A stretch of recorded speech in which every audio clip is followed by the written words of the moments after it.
Hello and welcome to the Almanac's second virtual election forum of the season. This one's on Measure V in Menlo Park. I'm Kevin Forestieri, and I'm the assistant editor of the Almanac. And with me this evening is Cameron Ribosio, a reporter for the city of Menlo Park. You may know her.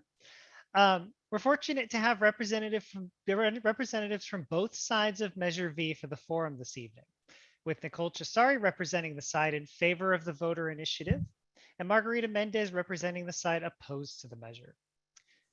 Very quickly going through this, for those who are unfamiliar, Measure V is a citizen-sponsored initiative related to city zoning in Menlo Park, which received enough signatures earlier this year to qualify for the ballot. If passed, Measure V would prohibit the Menlo Park City Council from rezoning properties currently designated for single-family use, and that any such proposed zoning changes would have to be approved in a regular election by a majority vote of the people. Voting no retains the status quo, preserving the council's discretion to change the zoning for single-family parcels.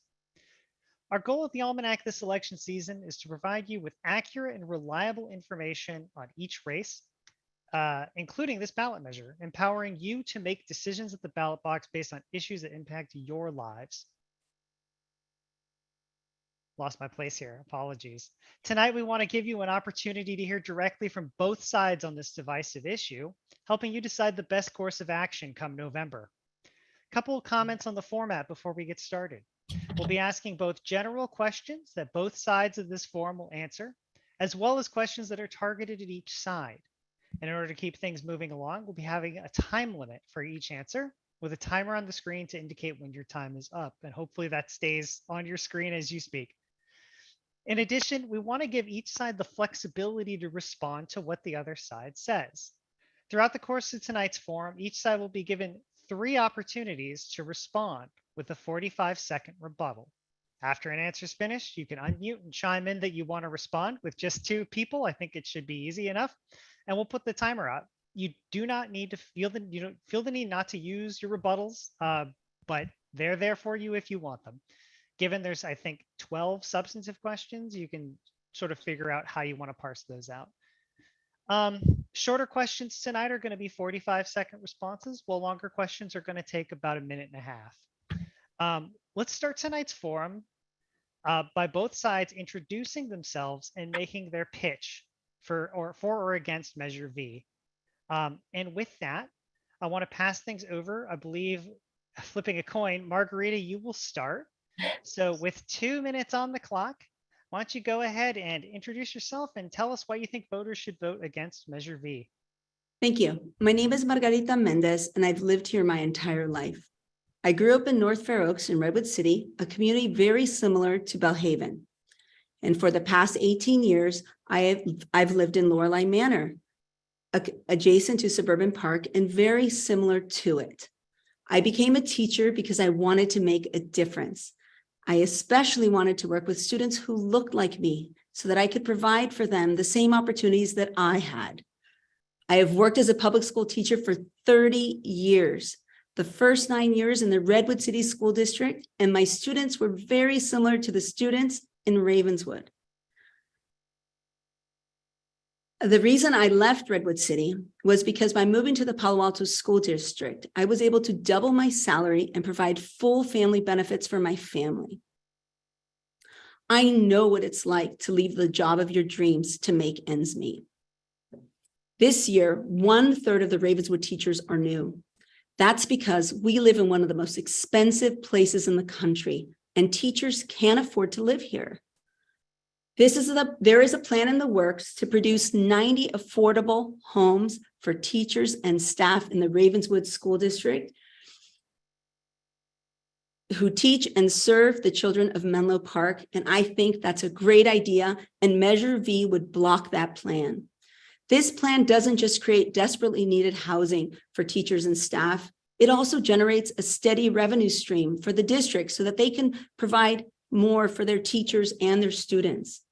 Districts, including Daly City, have built workforce housing, and the staff have found it not just accessible, but transformational. That is why I'm voting no on Measure V, and I urge you to vote no as well. Thank you. Thank you, Margarita. Next, we're going to have Nicole.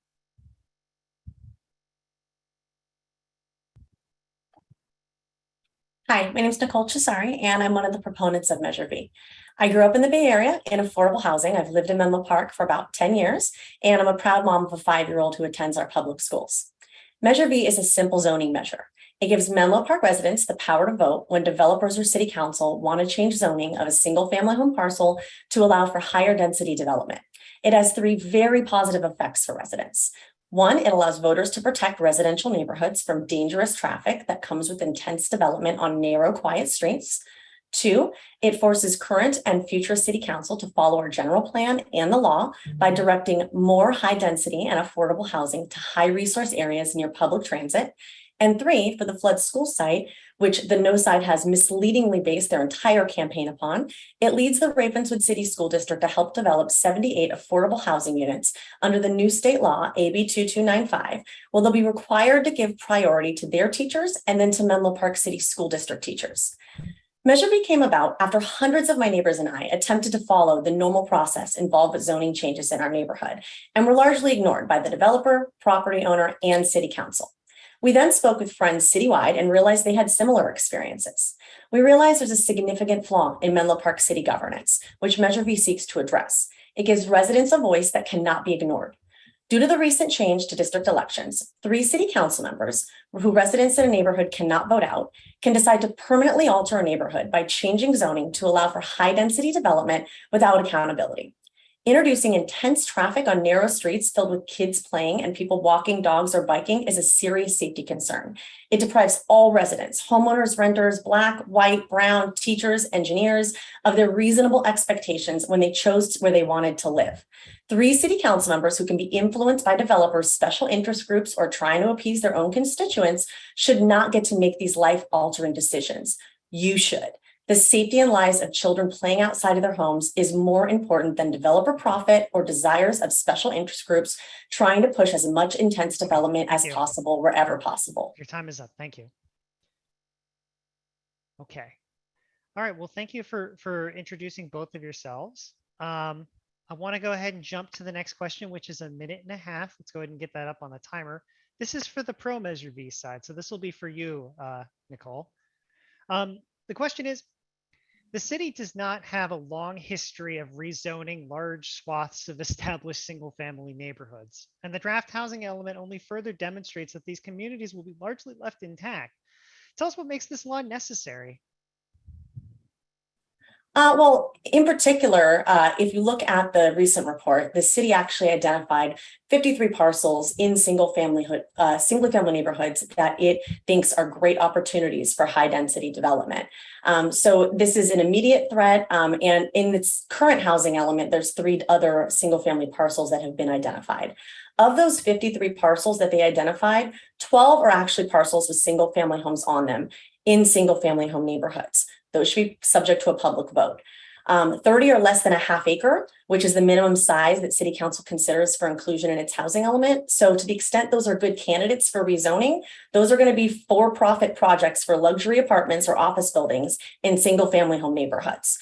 So you're left with 23 parcels that they might consider for affordable housing or high density development for the housing element. 10 are churches where they can already build affordable housing. 6 are schools where under the new law, they can already build affordable housing. So there's 7 parcels of 17.4 acres that are actually appropriate for high density development that they may want to include in their housing element in the future. So in reality, this is a measure that is protecting against developers coming into our city and disrupting our neighborhoods in order to build luxury apartments, expensive properties for rent, not something that's going to prevent against affordable housing or anything else that the city needs to meet its housing quotas. This is a neighborhood measure to protect neighborhoods. Thank you. Okay, thank you. Moving on now to Margarita. This is the question for you. Again, 1.5 minutes. Tell us what's wrong with letting voters decide when it's appropriate for the city to make changes to single-family zoning. Upzoning an area meant for single-family detached homes is a big deal. And what better way to solicit public feedback and input than a vote? Well, we currently have the ability to have a voice. And there's a lot of ways for us to do that. So sure, right now, the majority of council members can vote to rezone property near your neighborhood, even if they don't live there. That's just how it's always been. If Measure V passes, a majority of registered voters who don't live anywhere near you can vote to change something in your neighborhood. And as you can tell from this campaign, explaining to your concerns to the registered voters in Menlo Park is a lot more difficult than talking to 5 city council members. That's way more ground to cover. I know I'm knocking on doors every weekend. It's way more work than just talking to my council member. And it's true that each district only votes for 1 council member. But moving to district elections is the result of more local. But moving to district elections, what is resulting is that there's local attention from the council. There's more local attention than we had before. I see council members showing up all over town at events that are not in their district. City council members love Menlo Park. They're part of our community too. It's not like they're someone that doesn't care about Menlo Park. They care so much that they give up their time to serve our community. That's why, That's why we saw an entire council, not just three out of 5, agreeing to upzone the flood school site. Thank you, Margarita. May I have a rebuttal to that, please? Okay, go ahead and set the timer for 45 seconds. As soon as it says 45, feel free to go ahead. Thank you.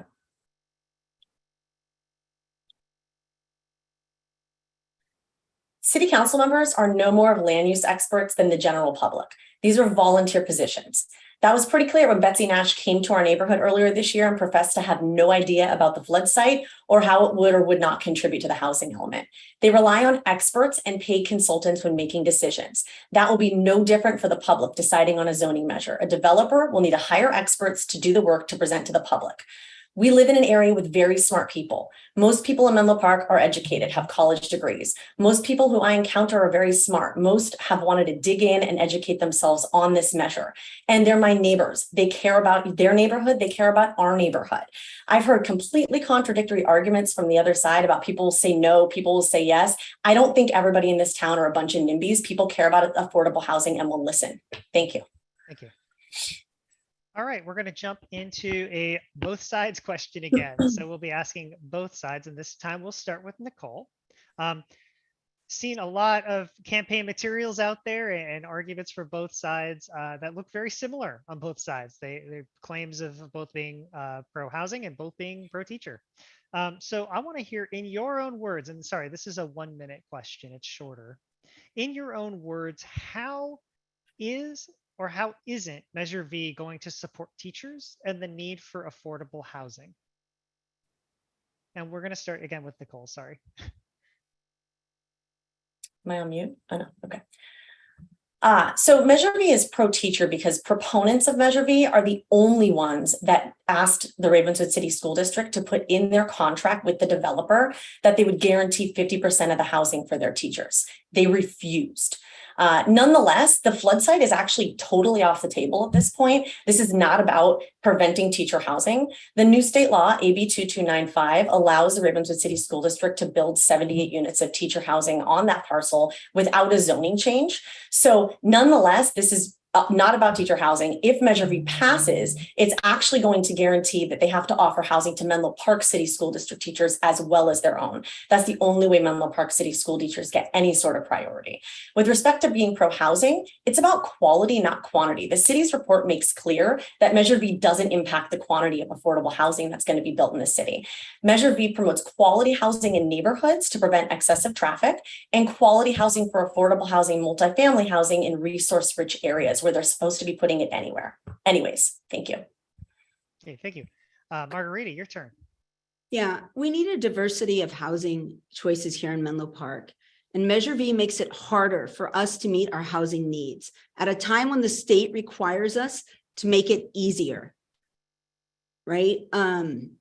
Measure V is opposed by community members, churches, charities, school districts, very popular superintendents from the Menlo Park City School District and the Ravenswood District, teachers unions, and people that usually don't get involved in politics, but they're involved because they understand how important it is to defeat Measure V, how bad it is for our city and the problems it will cause, not just for teacher housing, but for the entire city. If Measure V proponents were truly about pro-teacher and pro-housing, they would have written a provision in their measure that would allow for affordable housing, and they didn't. Measure V is not pro-teacher or pro-housing. It's just making housing harder to build. Vote no on Measure V. Thank you. Okay, thank you. With that, I'm going to actually pass it off to Cameron to ask some questions. And we're doing questions a little out of order because something's come up multiple times, and I think it's time to address that question head on. So go ahead, Cameron. All right, so this question is for both of you. We'll be starting with Margarita this time. The question is, how does the passage of AB 2295 last week, which allows school districts to build housing on district-owned property, help your argument for or against Measure V? And how does it poke holes in the argument of your opposition? Yeah, thank you. So AB 2295 just passed a week ago. It's complicated, right? It's necessary. AB 2295 is necessary because of things like Measure V, right? Efforts like Measure V. And we're grateful to the state legislator and the governor for getting it done, right? But affordable housing development is complicated, and this bill is only a week old. We think that it would be helpful in many parts of California, but here in the Bay Area, not only is it expensive to live, it's expensive to build, right? And affordable housing funding is very competitive. And I think that everyone's trying to be an expert. I actually listened to a housing expert on funding for affordable housing just this week. And she talked about how AB 2295 allows for 30 homes per acre. That's less than the local teacher housing that's been built here on the peninsula. In Daly City at the Jefferson Union High School District, there's 41 homes per acre. Palo Alto is going to do 80 homes per acre. Thank you, Margarita. Oh, I'm sorry. Thank you. Okay. Yeah, now to the same question to. Sorry, I was talking on mute. You'd think we'd figure this out by now in the Zoom world. If Measure V passes, there is no reason for Ravenswood City School District to put this parcel on the ballot for rezoning. They have a right under the new state law, AB 2295, to build 78 units of teacher housing without a zoning change. They publicly stated that they would make $100,000 to $200,000 per year building 70 units and $300,000 to $500,000 with 85 units. So 78 units puts them around $300,000 a year. That's a lot of money. And Ravenswood removed this information from the fact sheet on their website recently. So that's kind of telling. But the part of AB 2295 that makes this even better for the community is that it guarantees more teacher housing than the owner is willing to provide without Measure V. First, they have to offer it to Ravenswood teachers, then they have to offer it to Menlo Park City School District teachers by law. So with Measure V, more of our Menlo Park teachers have priority to affordable teacher housing than without Measure V. Without Measure V, Menlo Park City School District teachers interested in these units would have to put their name on a wait list with the rest of the general public. So the No on V campaign slogan, protect teacher housing, is just a complete lie at this point. I would like to rebut that statement, please. I'll wait till the timer's up now. Okay, so Measure V was designed for one reason, and that was to block the affordable housing for teachers at the flood school site. I'm sorry, is there a matter? Oh, the timer. Yeah, okay. we had a flawed timer, 45-second rebuttals. Go ahead. Okay, now Measure V supporters are saying they support teacher housing. That's great. We do too, right? AB 2295, the state has established the dense teacher housing and workforce is good for use for the surplus land. Why force Ravenswood to wait an extra year or diminish the number of teachers and working families who could live there? It's not about just the 76 houses. There's not a builder who can do that. When Ravenswood put this out to bid, funding for affordable housing is competitive. Us here have never built affordable housing, and we should stop pretending we know how to build it and how to fund it.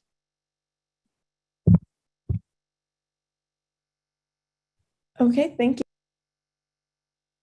you. Sorry, our next question is for Nicole. So the question is, how do you respond to the argument that this measure is simply a NIMBY effort by Suburban Park neighborhood residents to block a 90-unit project from going in at the former flood school site? And this question is 1 minute to answer. Yeah, so this measure started because we became aware of this flawed process through the flood school site. People in the Suburban Park neighborhood wanted 60 units at this site. We wanted the Ravenswood City School District to put in their contract that they would guarantee units for 50% of their teachers. We simply asked for another road that was already there and that could be opened to be open. And it was a matter of who pays for it, not can it happen or can it not happen. So who decides what NIMBY is? We're good with 60 units in our neighborhood, but would somebody else think that being a NIMBY is that we have to allow 6,000 units in our neighborhood?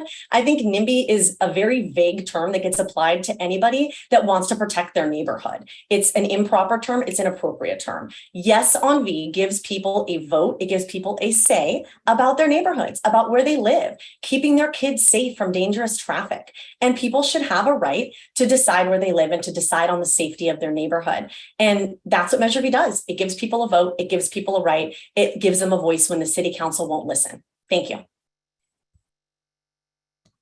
All right, thank you. And our next question is for Margarita. The question is specifically related to the flood school site. What would you tell residents who are worried about the impacts of a high density housing project right in their neighborhood, including traffic and construction? And this is 1 minute. Yeah, I live right next door. I walk my dog with my neighbor every day in Suburban Park. I have friends who live in Suburban Park. I would say that we have one undeveloped parcel in the whole city, and it's the flood school site. The landowner, Ravenswood, wants to build housing for their teachers. We need to support them and help them, because where are the teachers going to go? Right? We saw how important, we know how important schools are and teachers are, and we know that Ravenswood is underfunded. So not only does this project build affordable housing for teachers and staff, it also provides a revenue stream for Ravenswood. Anything less than 90 units kills the project. We've got to build it. We have the opportunity now to do this.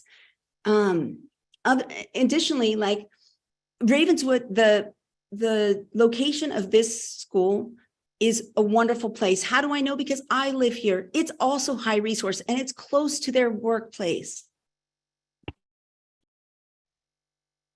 All right, thank you.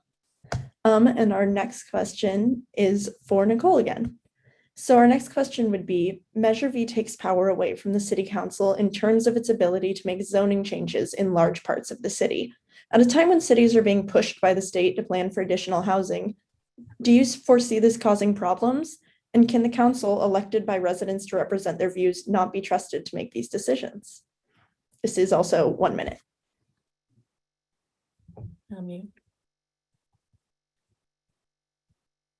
So the city's own report actually says that this isn't going to be a problem now or in the future.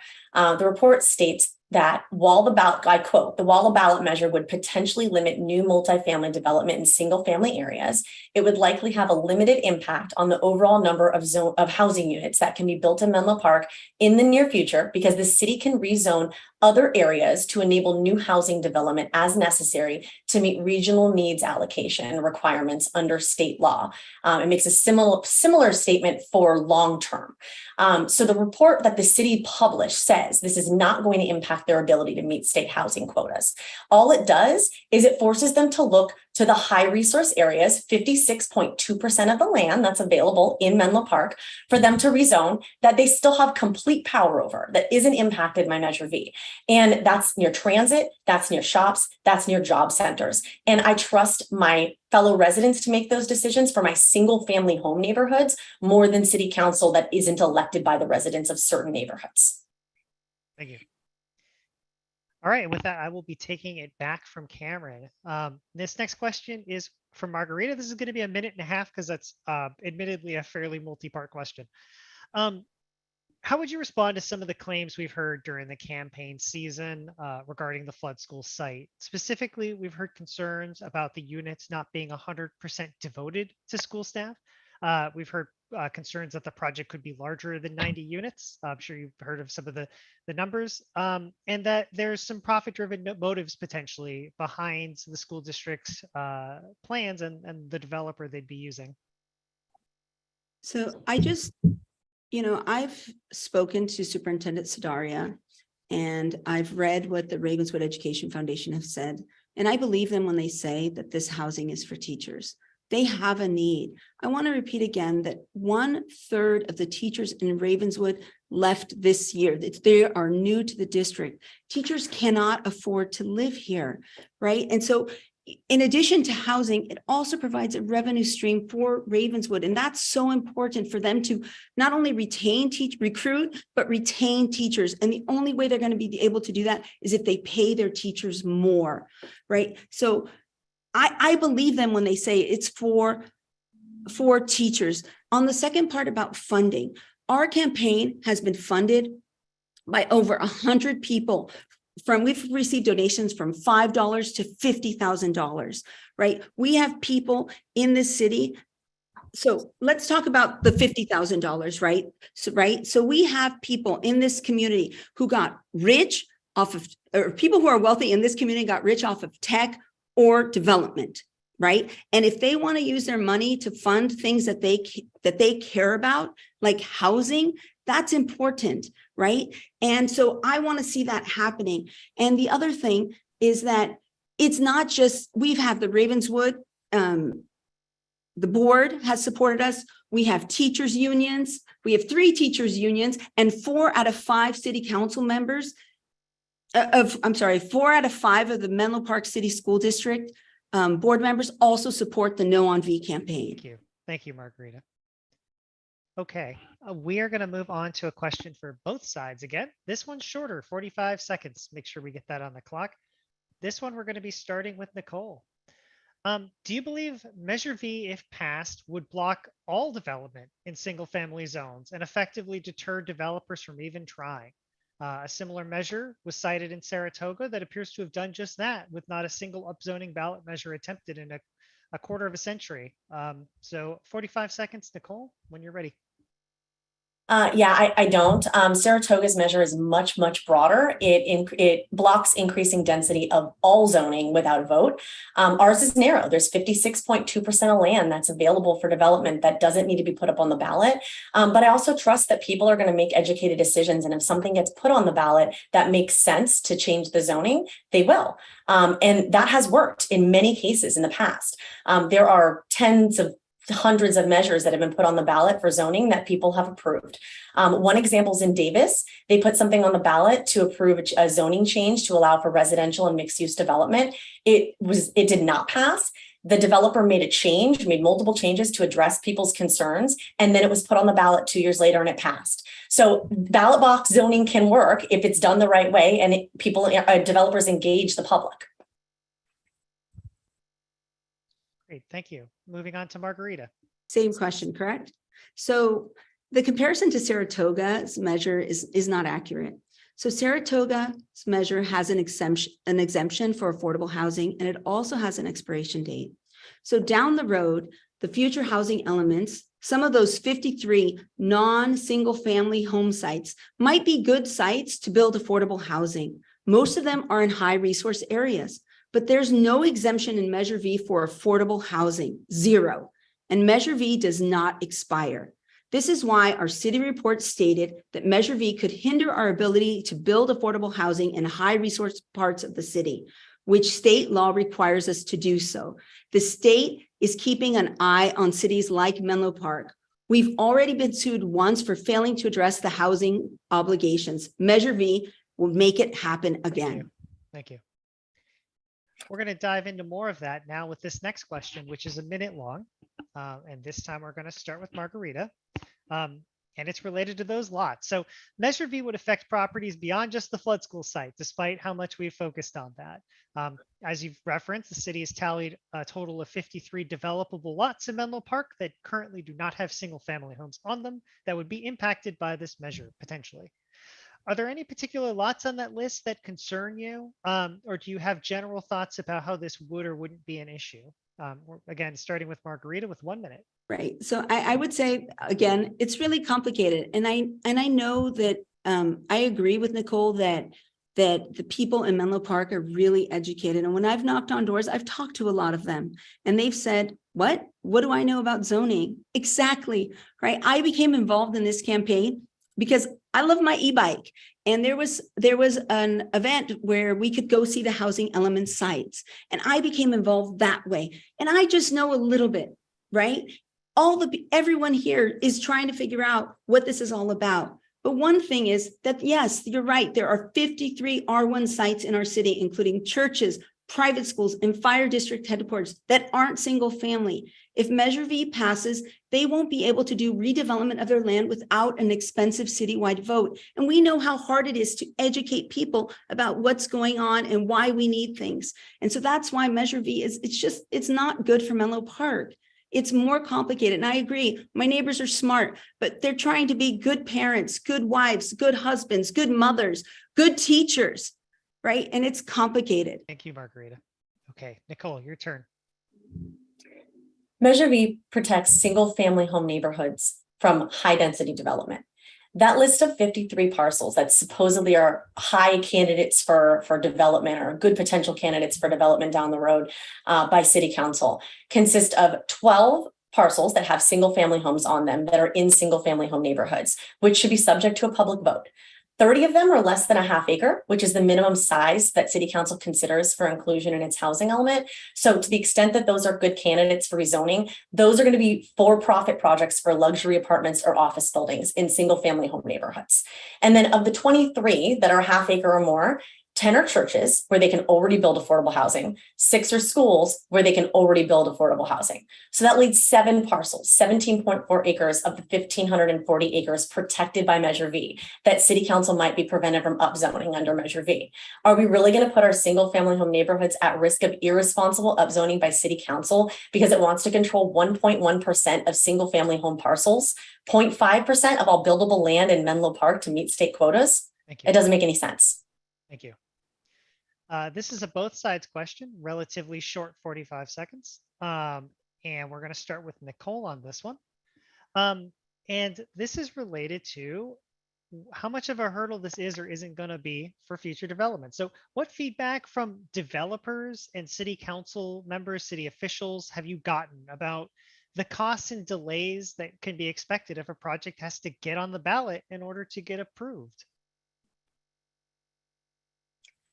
I mean, the city's own report states that this will not be a hurdle to developing multifamily housing in the city of Menlo Park. It says that 3 different times in the report. So, I mean, if people want to trust City Council and want to trust their report, they say that in there repeatedly.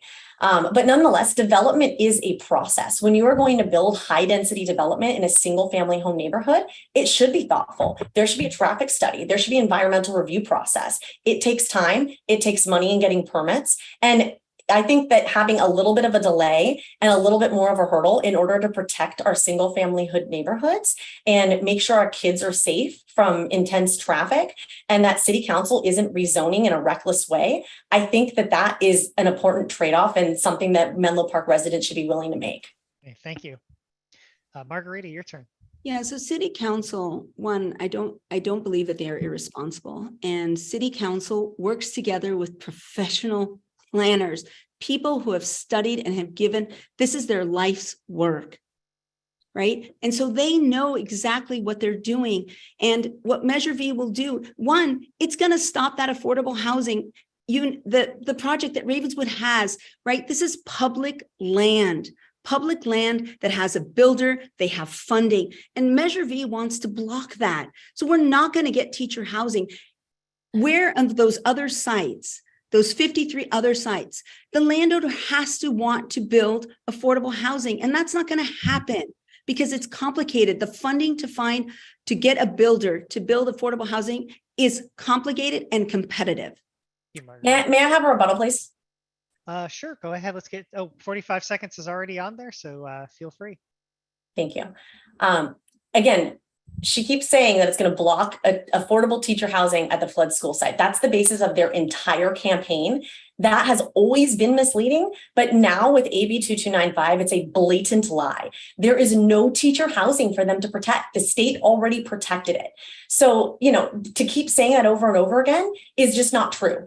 Ravenswood already said that it will profit from the 78 units that they're allowed to build of affordable teacher housing on that parcel, around $300,000 a year. This isn't blocking anything. It never blocked anything before. All it did was put it to a vote of the people. And that neighborhood already said that they would approve housing on that side if it's guaranteed for teachers, and there's another road. So it never blocked anything before. It doesn't block anything now, and they need to change their campaign slogan.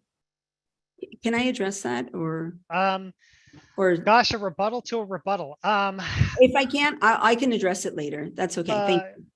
Okay, yeah, we do have closing remarks coming up, but we do have one more substantive question. Okay, so this is again a both sides question. This will be 1 minute. We're starting with Margarita. And this question is related to the city council. So why do you think the city council failed to strike a deal to keep Measure V off the ballot? What would you have considered to be a good compromise? And what would have been a deal breaker? And again, this is starting with Margarita, 1 minute.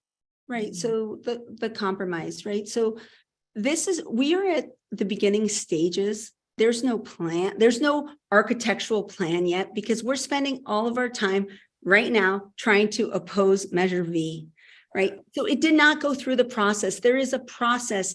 There are 4 points. There's a planning department, and there's an opportunity to provide input there. There's planning commission. There's an opportunity to provide input there. There's city council, all of that. There was no reports done. So while I understand that as you have a plan, then you can talk about access points or egresses and ingresses, because I understand that Sheridan right now is the entry point, right? And so we're stalled. There isn't, because Measure V was put on the ballot, this whole thing is stopped, and we're spending all of our time trying to explain that we need this affordable housing for teachers. I wish people would talk to teachers and ask them about it, and not veteran teachers, but beginning teachers. Thank you. Okay, we're moving over to Nicole now, 1 minute. So the compromise that was on the table was 60 units, a guaranteed other access point, and some sort of protection for single family home neighborhoods throughout Menlo Park, all the parcels. There was a discussion about carving out the 53 that were actually single family home parcels. It was rejected by city council in a closed meeting. I don't know why.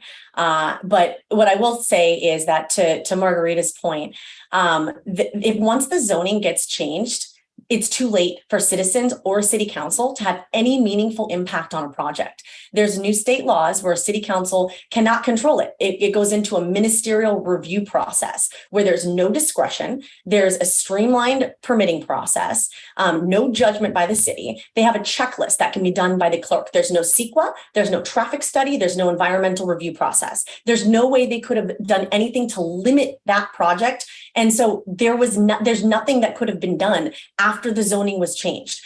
People didn't have a say at that point. People have a say when the zoning gets changed. That's what Measure V does. Thank you. Thank you. Thank you. We're going to be moving on to closing statements here. This is your last chance to put forth arguments for or against the measure. And I don't know, this would probably also be a good time if you want to name drop some of your endorsements. This is probably a good time to do it. Originally, we allocated a minute to it, but that seems awfully tight. So I'm going to do 2 minutes, and we are starting with Nicole. Thank you. Measure V is about you having a seat at the table when developers or conflicted city council members want to drastically change your neighborhood. It's about you having a vote. It's not about blocking any projects, especially not teacher housing or affordable housing. It's not about race. It's about democracy and people having a vote on major changes in their city, in their neighborhood, where they live. If you want to help shape the growth of our city instead of for-profit developers or city council members who don't represent you, vote yes on V.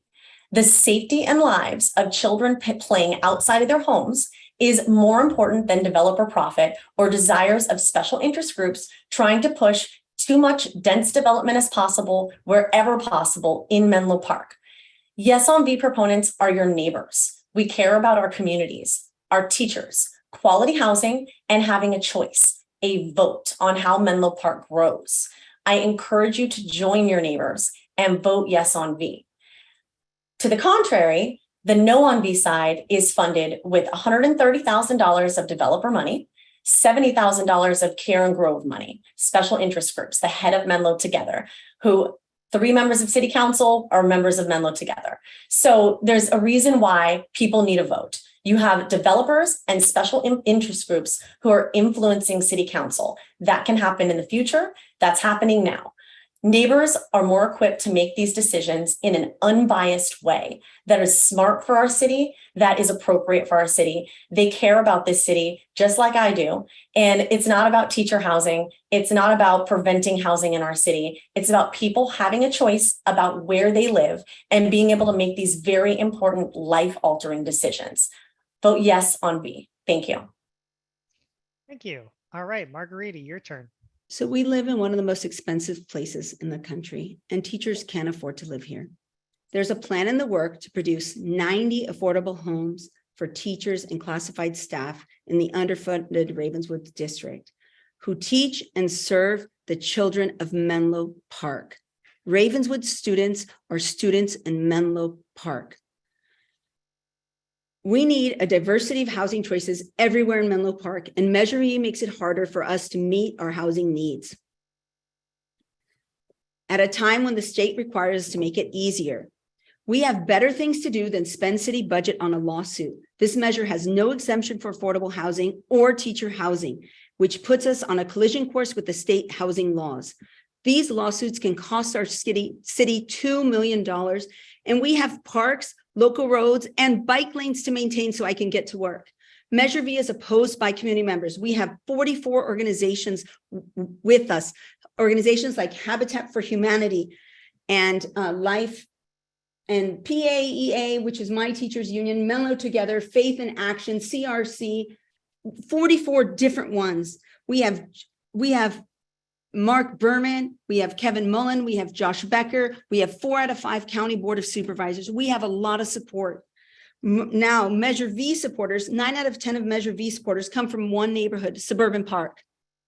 Also getting support from realtors who are open about their desire to block affordable housing. Sorry.